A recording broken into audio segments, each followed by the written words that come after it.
Okay, well, we're in a little bit of a weather delay.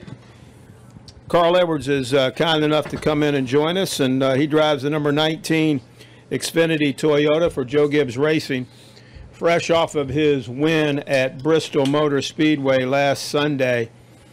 And certainly that win propels him into the 2016 chase. Congratulations on that, Carl.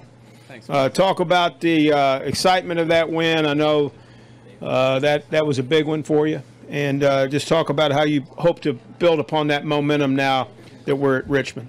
Yeah, that was that's really neat to win that race. It was a lot of fun, and the way our team's been working together has been great. And the win really just it's kind of the icing on the cake for us. I mean, we've been doing great. We've been able to rebound from problems during the races. We've communicated well, and we're off to a great start. So now, with the win, we can have a little bit more fun. We just get to go out and race for more wins, and we don't really have much to worry about. So it's a license to go have a good time.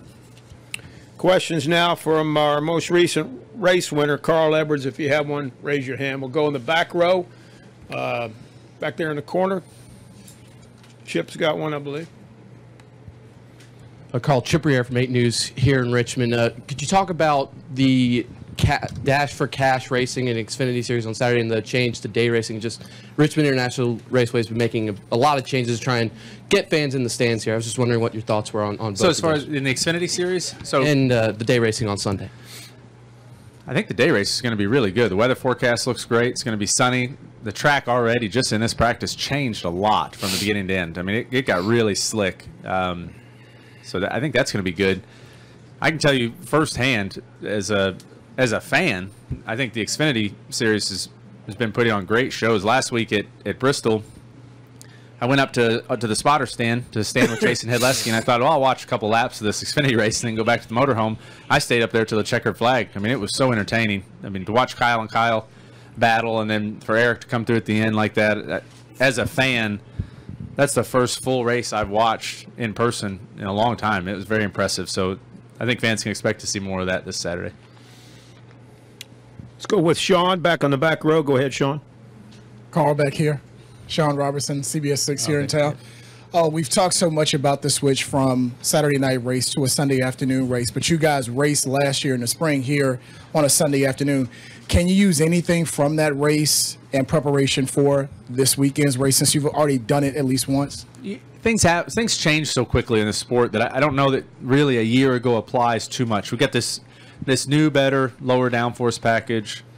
The tire, I'm not sure how different it is, but it feels different. I don't know the exact details of the differences, but it feels like we're just going to have a lot more fun race, a lot more grooves. I mean, and I'm not trying to sell tickets here. I'm telling you, I just sat in that race car, and that track is different from now to where it was an hour ago. So this thing's going to change a lot. I think you're going to see some really neat racing. But the day race, to specifically answer your question, I think the day race, a little more sun, a little more heat. It's going to be slicker, and that just puts it more in the driver's hands. Let's go right next door to Mark. Go ahead. Hey, Carl. Mark Davis, NBC 12 here in Richmond as well. Tony Stewart being back in the car this weekend is obviously a big headline for the series. Can you just discuss the importance of having him on the circuit, in the car, behind the wheel, from a NASCAR standpoint? Well, I don't know about from the NASCAR standpoint, but from a competitor's standpoint, Tony is one of the fiercest competitors in the sport. So to have him there and someone to battle against is fun for us. I've really enjoyed racing Tony, and it's good to see him back in the car. I think he adds a lot. Definitely makes it fun on the racetrack. Let's go right now to Tom Jensen, and then we'll swing over to Dustin. Hey, Carl, Tom Jensen, FoxSports.com. I'm going to try to not get you fined, but thank you. I appreciate that. Where do you fall on the lug nut issue? What's the issue? Does NASCAR? So I think I haven't had I don't know that I've ever had a wheel fall off, and where I stand on it is that my guys, they understand what needs to happen to keep me safe and to keep a wheel on the car. And if my engineers and my pit crew and everybody agrees that it's good enough, then I'm okay with it. But NASCAR needs to do whatever they need to do, and I'm fine either way. It doesn't really affect my experience. Whatever they decide doesn't really affect me on the 19 team. Swing over here to Dustin has a question, and then Holly.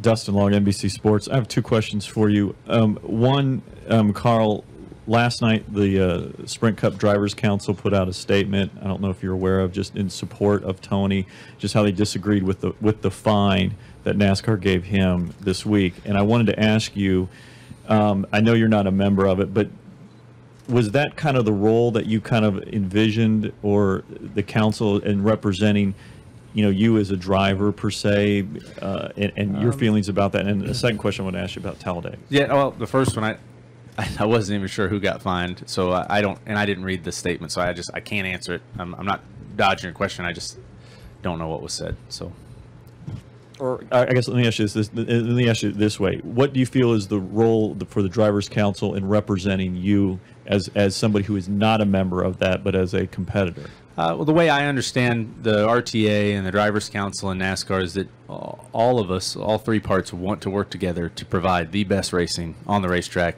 and to do the best thing for the sport. And that it appears from my understanding of what's happened so far and how things have gone, it's been working. That's it. And I want to ask you about Talladega is, obviously at Daytona, all the Toyota cars, the Gibbs cars, and Furniture Road were able to work together and put yourselves in a good position. If you have a strong enough car, how likely is that to take place at Talladega, where it's a wider track, wider lanes?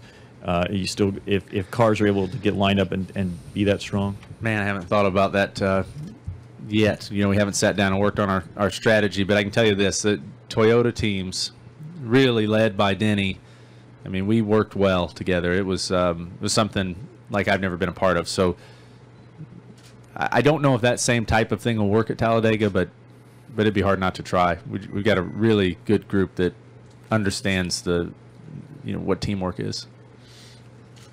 Other questions for Carl Edwards? Holly Kane. Holly Kane, Hey, how's it going? Hey, NASCAR.com. I only have one question. Is there a plan for your team in terms of you got the win, so now we're going to do this, this, and this leading into the chase? How does that change things? What do you go into now? If there's a plan, I don't know it yet, because we haven't sat down and said, hey, now we can change this. But we did talk a little bit this week, and I mean, our plan is still to come here and to win the race and to do all the things that we were going to do before we got the win. But it just feels like some pressure is off, and everybody's a little more relaxed. And I can already tell just with the changes Dave made in practice and the way he approached practice, he's able to roll the dice a little more and not worry about making a mistake. When you're racing for points, when you don't have the win, you are racing for points, and when you're doing that, you have to just be careful. And now we get to really just go have fun. I mean, it's Saturday night or Sunday afternoon racing for us, and we're going to have some fun with it. Let's go back in the back. Go ahead. Back on the back row, if we could get a mic over there. Thank you. Hey, Carl. Hello, Carl. Just following up on that one. Dover coming up. By the way, Matt Pensick, WBOC Salisbury. Awesome you're doing that and the camera. I know. That's really good. Trump's in our coverage area, so I lost my camera guy. That's awesome. Following up on Holly's question, though, with Dover coming up, Dover's in the chase. Do you hope to do a little bit more, focus on what will work in the fall at the spring race? I guess now our focus is, winning that championship. So if there's anything we can do to try to prepare ourselves for the championship better by, trying different strategies or trying different setups or restart gears or whatever we can do, we will try it. But we're never going to pass up a chance to go out and win races. And Dover is one of my favorite racetracks. So, hopefully we can just go there, figure out how to win both of them. Any final questions for Carl Edwards? Carl, thank you for coming in here today, and congratulations again on the win last week, and good luck man. this weekend. All right, thank you. Thanks, guys. Have fun.